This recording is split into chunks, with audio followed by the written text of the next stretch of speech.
Hi Philippines! I usually shy away from the topic of politics, but since becoming an adult, a taxpayer at that, and further deepening my sense of nationalism, I've really come to realize that politics shouldn't just be a topic of conversation reserved for just a few of us, but rather a necessity for everyone that we're not only aware of, but also understand and then partake in it as citizens of a democratic society.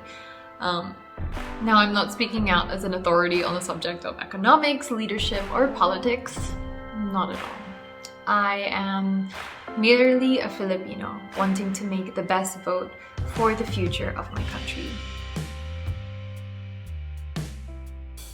But I also acknowledge that I'm a Filipino with a platform, and with that, I feel a sense of responsibility. It's my hope that through sharing how I was able to equip myself, I can then in turn hopefully help equip you for the upcoming elections. I have come to a decision of who I believe deserves my vote, and towards the end of this video, I'll share that point of view. But sharing my stance isn't the aim of this video. The aim of this video is to share the qualities that I feel make a good leader. And it's actually these qualities that made up the very basis of how I arrived at my own decision, and hopefully are qualities that can also guide you when researching for yourself who your vote is for. Well, firstly, thank you. Thank you so much for registering to vote, for having the intention of taking part in the process of electing our leaders. Thank you for taking part in our history. So where do we start? The answer is research, but sadly, the reality for many of our kababayans or countrymen is lack of access to resources. Because when you think about it, the most accessible resources of information are the unmonitored platforms of social media, which can be great open community spaces, but are also known to be huge perpetuators of false narratives and unchecked news. Because when you think about it, who polices social media? So where does that leave us? Well, unfortunately, there is no quick or instant way to know all about our candidates. It takes intentional time and a lot of discernment. From my personal research, I found it really helpful to read and cross-reference different sources and materials, always trying to make a conscientious effort to check listed references and or bibliographies. And yes, I understand that access to these resources, these websites, these materials are in itself a privilege. And to bridge that gap, those of us with access to these resources need to continue finding ways to get the information into the hands of those who don't. Because everyone deserves the opportunity to make up their own opinions based on facts. So don't worry, you're not alone. I'm going to share 5 qualities that I have determined to be important to look for in a leader. During election periods, electoral campaigns will always present the best version of the candidate to the public. But these 5 qualities speak a lot to the capabilities, character, and values of an individual. Qualities that I feel define someone as a human being, along with their professional capability. A president is a job, but it's the person that makes the title. So what is the character and capability of the person that we are choosing to lead us? Well, I feel that it's these 5 qualities that reveal exactly that. So the first one is qualified. What is this person's background? This could be their educational attainment and or employment history. And it also goes to say that having many degrees or holding many different positions within an organization or government body, etc., doesn't automatically make for the best leader, but it can be a great indicator of an individual's experience and knowledge that they can bring to the table, which could be a huge asset to a leader. If being a leader was a job application, Would this person have the experience, the skill set, and knowledge needed for this role? Number 2 is history. How have they stewarded or utilized positions of leadership in the past? We can look at what achievements and developments they were able to achieve, if any, and what do their previous positions reveal about their experience, views, and skill sets. Another interesting thing to note is, how do their colleagues and peers speak of them? Do they respect them? Also, in their time in leadership, were they able to create a ripple of change or a lasting impact overall, if any? Just a small story as well. When I was working in South Africa last year, during filming, I discovered that the sound guy was actually one of the executive producers of the show. And this made me really curious, and I asked him, why are you doing sound when you're an executive producer? And he said something to me that I'll never forget. He said, I need to know and understand how to do the jobs of the people under my command if I'm to be in an executive position as their leader.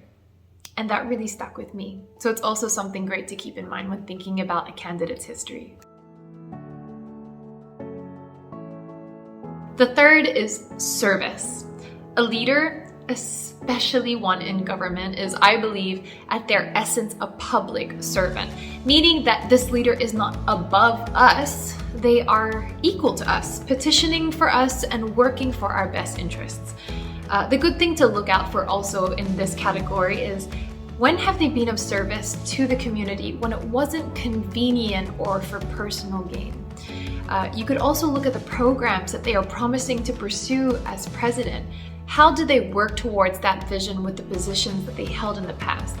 You know, if an individual, I believe, really has the heart to serve, they will not depend on a title or a position. If that duty to serve is really in their hearts, they will utilize any position that they're in to serve.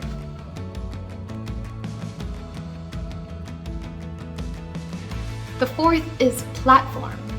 What are their plans and vision for our nation?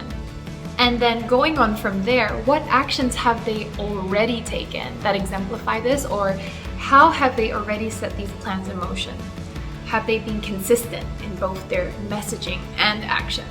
Because, you know, we all know that the election period is a period of promises.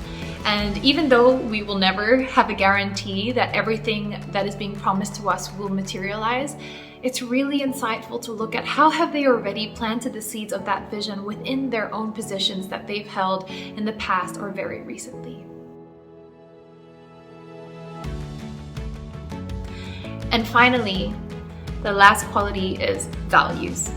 How has this individual stood on issues in the past? This could either be in relation to governance, national issues, social issues, etc. And what does that reveal about their personal values, beliefs, and going on from there, how does that relate to your own? This is something that really guided me because when I look back through research on how some of our candidates have stood on certain issues, they didn't necessarily align with my own, and so I was able to then orientate myself towards someone whom I'm most aligned with. Also, an important aspect that falls under this category of values is, what is their attitude towards being held accountable? How do they handle different issues when they're thrown at them? Are they evasive, or do they show up? Are they willing to listen, or do they ignore? So these 5 qualities: qualified, history, service, platform, and values. These are great places to start, but also great places or points of comparison when researching or learning more about each and every candidate who is running for president, vice president, other government positions, or even other positions of leadership. I just wanted to take the time as well to give a small message of encouragement. You know, if you're sitting there and you're overwhelmed or maybe even undecided on where your vote lies, that's completely fine. You still have time. Just take the intentional time to research, to learn, to listen, and then to think for yourself. Your vote is your own and no one else's, and I encourage you to align with the candidate that you feel is the best for the Philippines. There is power in the single vote. Never allow anyone to make you believe otherwise. Now I'm going to share my personal stance, but before that, I just want to say thank you for spending this time with me and being open. Hopefully you've learned something or taken away something from this to allow you to feel more equipped for this coming May 9th. To those of you like me who have access to various sources of information, let's not shy away from sharing it and talking about it, inviting others into an exchange of thoughts. We need to normalize talk around politics and create more safe spaces to do so. Some of you may be thinking, well, Kat, why speak up only now about the Philippine 2022 elections? Well, I guess I just had this hesitancy that I didn't just want to express a stance without an explanation or without an effort to educate you guys because, at the end of the day, I've always wanted to empower my audience to be a thinking one. I want you guys to vote for who you think you should vote for, not because your favorite artista or public figure or beauty queen is voting for someone.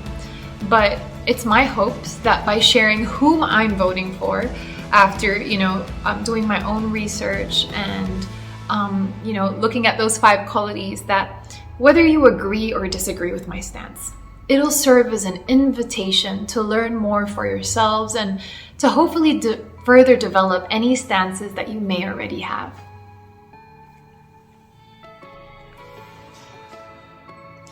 A long-serving public servant, effective legislator authoring 79 laws, and active advocate for the agricultural sector, education, and national welfare, my vote for Vice President is Kiko Pangilinan.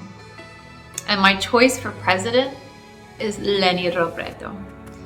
She's the only candidate with experience in all 3 branches of our government: judiciary as a volunteer lawyer, legislative as a congresswoman, and executive as a vice president.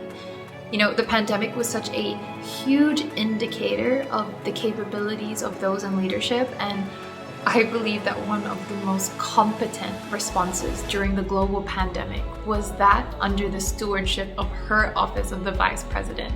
One which has actually reflected the highest audit rating from the Commission on Audit 3 consecutive years in a row. So there's transparency there, and I really appreciate that. I also personally align for what she stands for: education, poverty reduction, women empowerment, amongst others, which, when I researched, are not just promises for her presidential campaign, but actual existing programs like the Angat Buhay program, which has been extending assistance to over 600,000 marginalized Filipino families through providing basic needs, food security, universal health care, public education, as well as providing rural development, housing, along with youth and women empowerment for 6 years and counting. I appreciate how respectful she is to others and how she's willing to listen. And above all else, of all the candidates, she's the only one who gives me hope for change for the future that I wish to see for my country. That's where I stand. But you know what? If our views differ, I respect that.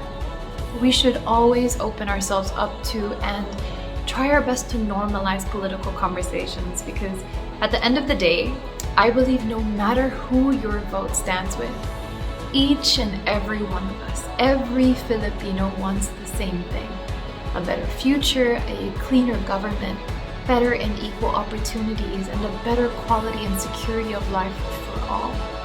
It's merely just my hope that you take the time to research and make an informed decision.